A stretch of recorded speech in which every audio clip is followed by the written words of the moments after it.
അജിത്ത്, ഈ CPM-ന് ഏറ്റ ഈ കനത്ത തോൽവി അതവർ അംഗീകരിക്കുന്നില്ല. 102 സീറ്റ് നേടി UDF അധികാരത്തിൽ വന്നു, കോൺഗ്രസ് അധികാരത്തിൽ വന്നു, ഞങ്ങൾ തോറ്റിട്ടില്ല എന്നാണ് ഇപ്പോഴും പറയുന്നത്. അതായത് CPM-ന് അവർ തോറ്റു എന്നുള്ളൊരു ബോധ്യം ഉണ്ടാകണമെങ്കിൽ സീറോയിലേക്ക് എത്തണമോ എന്നതാണ് ഇപ്പോൾ ഈ ഇതുമായി ബന്ധപ്പെട്ട് ഉയരുന്ന സംശയങ്ങൾ. അത്രയും നിലമത രാഷ്ട്രീയ പാർട്ടിയുടെ ഒരു മനോഭാവം എങ്ങനെയാണ് എന്നതുകൂടി ഇത് ഇന്നും ഇന്നലെയും അല്ല മാധ്യമപ്രവർത്തകരുടെ CPM-ന്റെ നേതൃത്വത്തിൽ ഈ രീതിയിലുള്ള ആക്രമണങ്ങൾ ഉണ്ടായിട്ടുള്ളത് എന്നുള്ളതാണ്. അതിൻ്റെ അടിസ്ഥാനപരമായ ഒരു കാര്യം നമ്മൾ ഓർക്കേണ്ടത്, കുറച്ച് നാളുകൾക്ക് മുൻപ് തിരുവനന്തപുരത്ത് തന്നെ നമ്മുടെ വനിതാ റിപ്പോർട്ടറായ ശാലിനിയെ കയ്യേറ്റം ചെയ്യാൻ അന്നത്തെ CPM-ന്റെ പ്രധാനപ്പെട്ട തിരുവനന്തപുരത്തെ നേതാക്കളടക്കം ശ്രമം നടത്തിയത് നമ്മൾ ഓർമ്മയിലുണ്ടാകും. കാരണം അവിടെ ഒരു തോടിൻ്റെ വശത്തുണ്ടായിട്ടുള്ള നിർമ്മാണ പ്രവർത്തനങ്ങളിലെ അഴിമതി ചൂണ്ടിക്കാട്ടി ജനൻ TV വാർത്ത ചെയ്ത സമയത്താണ് അന്ന് ജനൻ TVയുടെ വാർത്താ സംഘത്തെ അവർ ആക്രമിച്ചത്. ഒരു വനിതാ റിപ്പോർട്ടറാണെന്ന് പോലും നോക്കാതെ അവർക്കെതിരെ അസഭ്യമടക്കം പ്രയോഗിക്കുകയും ആ രീതിയിലുള്ളതൊക്കെ അന്ന് വഞ്ചിയൂർ P. ബാബു എന്ന് പറയുന്ന തിരുവനന്തപുരത്തെ പ്രധാനപ്പെട്ട CPM നേതാവിന്റെ അതെ അയാളിപ്പോൾ കൗൺസിലറുമാണ്. അപ്പോൾ അവരൊക്കെ തിരുവനന്തപുരത്തെ CPM-ന്റെ പ്രധാനപ്പെട്ട നേതാക്കളുമാണ്. അപ്പോൾ സ്വാഭാവികമായും ഇവരൊക്കെ വെച്ച് അനുഭവിച്ചു പോകുന്നിരുന്ന പല കാര്യങ്ങളും, അത് തിരുവനന്തപുരം കോർപ്പറേഷന്റെ ആണെങ്കിലും ശരി, സർക്കാർ സംവിധാനങ്ങളാണെങ്കിലും ശരി, ഇവരൊക്കെ കുടുംബ സ്വത്ത് പോലെ കൊണ്ടു നടന്നു. പ്രശാന്തിന്റെ ഓഫീസ് ഒഴിപ്പിച്ചപ്പോൾ എന്തായിരുന്നു?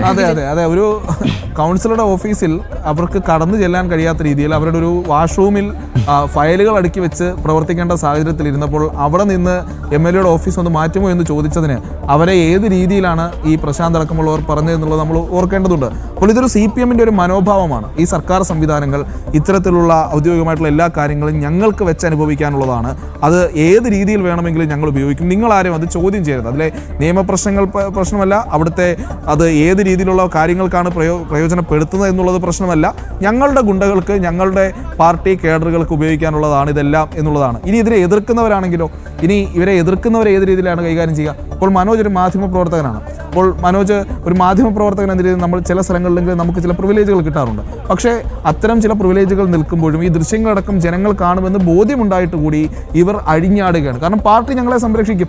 കഴിഞ്ഞ കുറച്ച് ദിവസം മുമ്പ് ED ആക്രമിച്ചതും ഇതേ രീതിയിലുള്ള ആളുകളാണ്. അവർ കൗൺസിലർമാരടക്കമുള്ളവരാണ് ആക്രമിച്ചത്, മുൻ കൗൺസിലർമാരടക്കമുള്ളവരാണ്. അപ്പോൾ സാധാരണക്കാരല്ല ഇവരാരും. ഇവരേതെങ്കിലും ഒരു പാർട്ടിയുടെ ഏതെങ്കിലും ഒരു കീഴ്ഘടകത്തിൽ നിന്ന് അങ്ങനെ പോകുന്ന ആളുകളല്ല, മറിച്ച് ഇവരെല്ലാം പാർട്ടിയുടെ പ്രധാനപ്പെട്ട പ്രവർത്തകർ, പാർട്ടിയുടെ പ്രധാനപ്പെട്ട നേതാക്കൾ.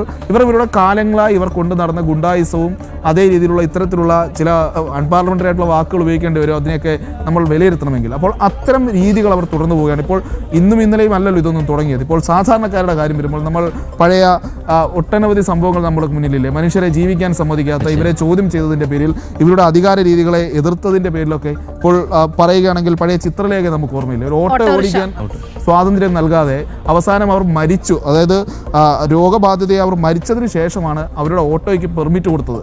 അങ്ങനെയുള്ള കേരളമാണ്, അങ്ങനെയുള്ള CPM-ന്റെ നാടാണ്. അപ്പോൾ സ്വാഭാവികമായും അവരുടെ ഈ ക്രിമിനൽ രീതികൾ അവർ തുടർന്നുകൊണ്ടേയിരിക്കും. അതിനെ ജനങ്ങളിലേക്ക് എത്തിക്കുക എന്നുള്ളതാണ് നമ്മളെപ്പോലുള്ള മാധ്യമപ്രവർത്തകർക്ക് ചെയ്യാൻ.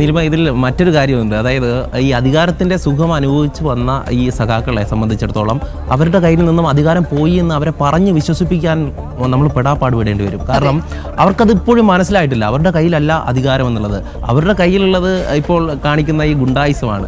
അതുകൊണ്ട് ഇനി അവർ എത്ര നാൾ കേരളത്തിൽ പിടിച്ചു നിൽക്കുമെന്നത് നമ്മൾ നോക്കണം. കാരണം ഇത്തരത്തിൽ ഗുണ്ടായിസവുമായി മുന്നോട്ട് പോയിട്ടുള്ള പല സംസ്ഥാനങ്ങളും നമ്മൾ നോക്കിക്കഴിഞ്ഞാൽ ബംഗാളിലെ ജനത കമ്മ്യൂണിസ്റ്റുകാരെ എങ്ങനെയാണ് അവിടെ നിന്ന് ആട്ടിപ്പായിച്ചതെന്ന് നമ്മൾ കണ്ടതാണ്. അത് ചരിത്രം സാക്ഷിയാണ്.